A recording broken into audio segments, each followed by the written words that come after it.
à l'association de l'Arche-l'Olivier.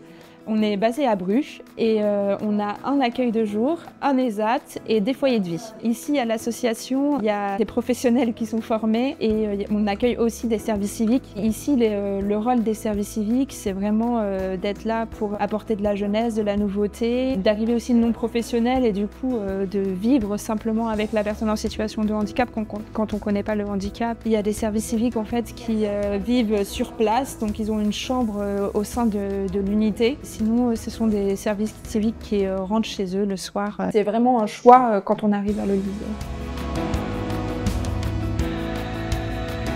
Je suis en service civique volontaire à l'Arche de l'Olivier depuis un mois à peu près maintenant. Moi, ce qui m'intéressait, c'était plutôt dans la solidarité, le partage, les choses en communauté comme ça. Et donc assez naturellement, je suis tombée sur l'Arche de l'Olivier qui proposait une offre pour les services civiques. Ça mêlait à la fois le handicap et puis l'expérience humaine en fait. Donc pour moi, c'était parfait. C'est comme ça que l'aventure a commencé.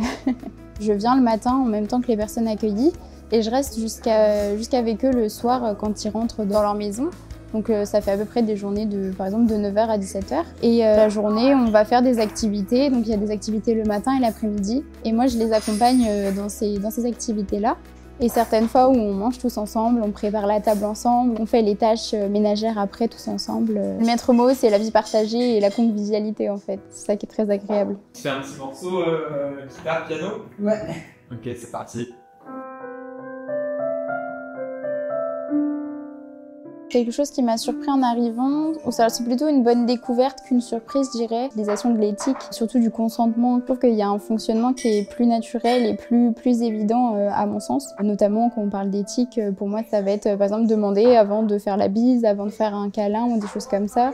On va vraiment chercher à capter ce que ressent l'autre, chose qu'il n'y a pas forcément dans nos quotidiens, qu'on dirait typiques entre grandes guillemets. Je trouve que c'est des notions qui devraient peut-être être mises en place dans notre vie de tous les jours.